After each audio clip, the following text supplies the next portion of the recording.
Tottenham Hotspur against Crystal Palace should be a good one. It's the business end of the season, both clubs with something to fight for.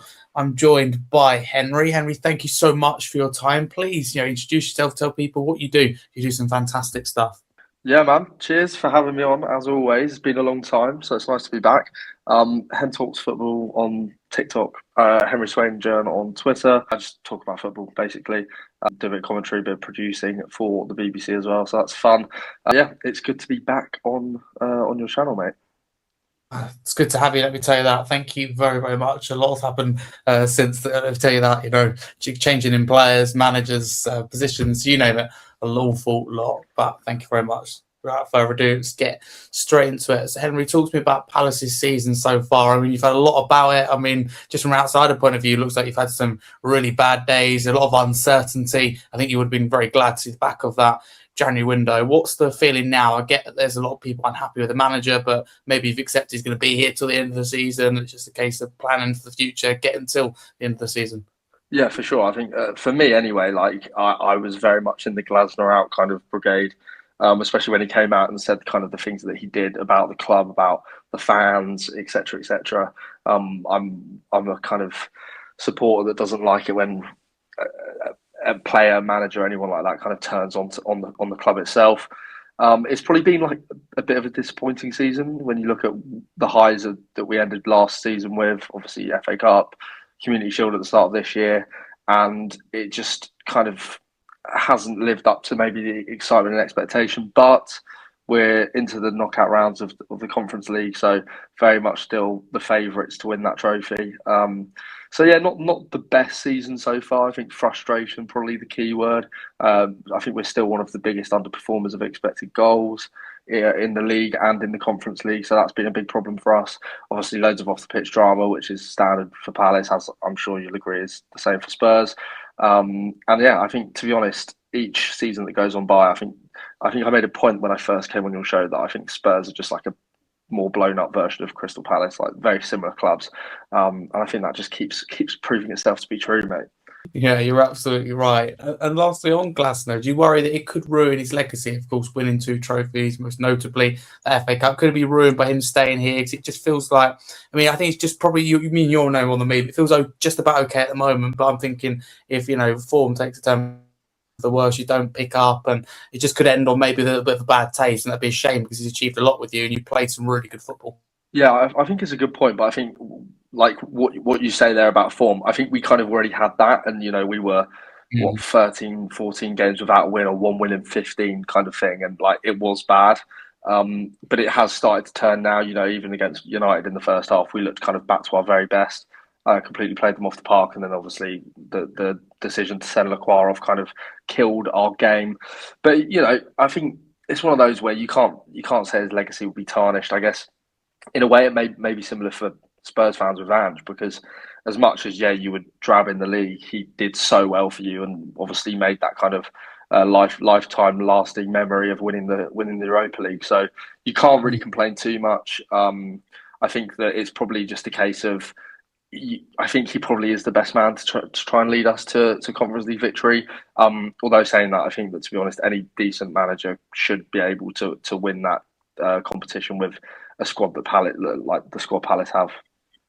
Okay, thank you very much. But on to Spurs then, of course, my club who Palace are facing in this game. I mean, I want to get your thoughts on this so far this season. Obviously, sacked Thomas Frank now, Igor Tudor in charge on an interim basis. And for Tottenham, you'll know this, but the only Premier League club without a win in 2026. You have to go back to the start of December before the last home win. And so that means factually, really, that Tottenham are the worst side in the league. We've just seen Wolves 2 wins in a row and have got 3 in, for example, since 2026. And we've got 0. So do you think Spurs fans have a right to be concerned, but be also concerned about potentially even going down? Yeah, it's mental, isn't it? And does that Wolves number include the win that they've just got against Liverpool? Because what a result 3 that is, wins by the way. including this one.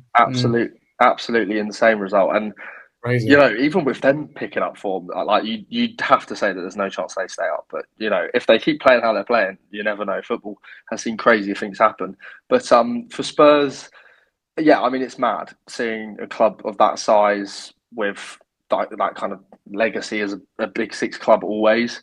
Obviously, last year was kind of like the first. Like I know you've kind of slowly been falling away a little bit, but last season was the first where it was like, Jesus, okay, Spurs are actually struggling. Obviously, you managed to win the Europa League, kind of papers over the cracks a bit. But then this year, I mean, I just don't understand, obviously, the ins and outs of what's going wrong because, you're constantly seeing rumours about, even now, Tudor being sacked if he fails to get a result against Palace, which is mental. But to be honest, I think that the problem that I see as a neutral is kind of the build up of frustration. And I was saying it in my preview of this game on my podcast that I feel like the best thing you can do when you go away to Spurs at the minute is get an early goal or take the lead, and be in front as you go into half time because the fans are going to get on their backs and it kind of just becomes a cauldron of just pressure and anxiety. And I think that definitely it has been spilling onto the pitch this season. It's crazy. I can't even imagine. I could never imagine conversations where Spurs were actually, in a relegation battle. But I think you'd have to say that with how kind of unpredictable the Premier League's been this year and how kind of anyone can beat anyone, you could just be dragged in. You really could. That's the problem. 4 points from safety, and it could be one by the time we played you guys. And it should have had an instant impact everywhere he's gone, but not at Tottenham. And like I know Forest have been poor even since the point in Pereira, but at least they got that win away in Europe before they lost 3 after that. It just feels like nothing's changed really for Spurs. And even with players coming back, it's still defeat after defeat. So a regular story. So not a good look there.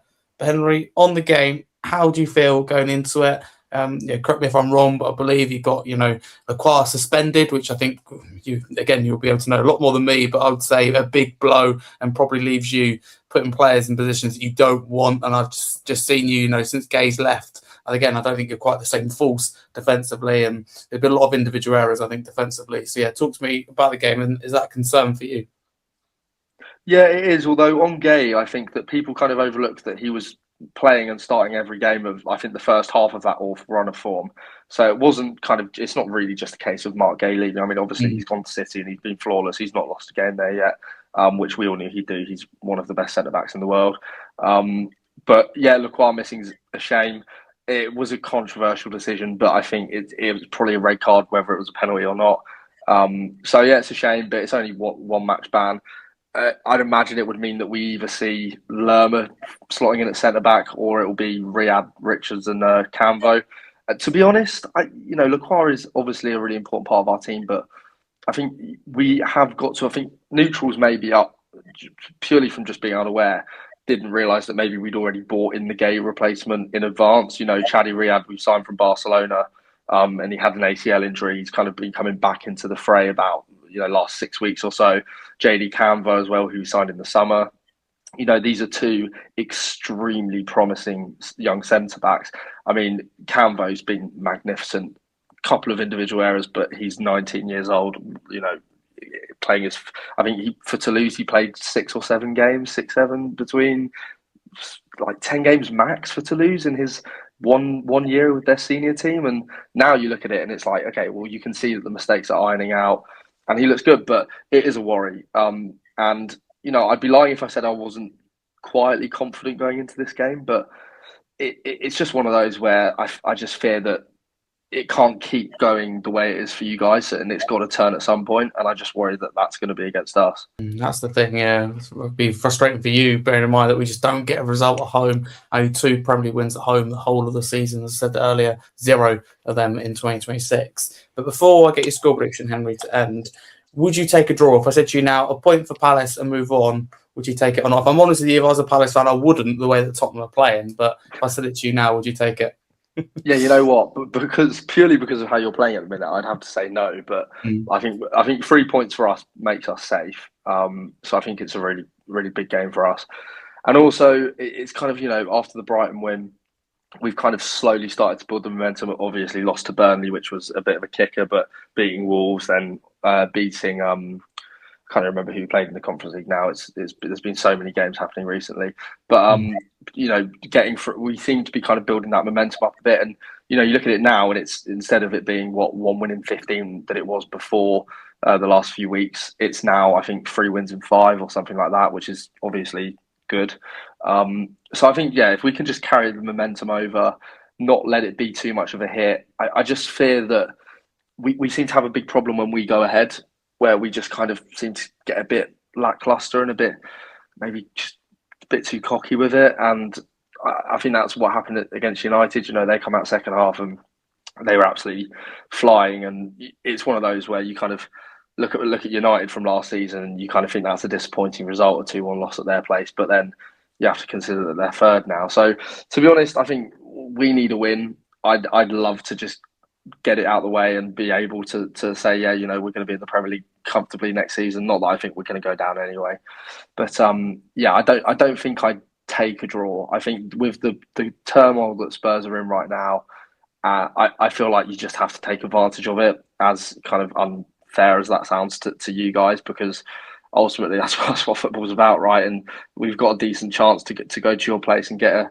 a win. So hopefully, for our sake anyway, we can do that.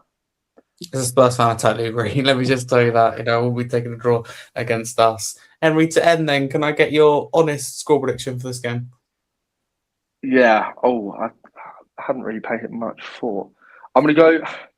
We don't score many goals, so I think if we do win, we'll edge it. I think I'm going to go 2-1 Palace.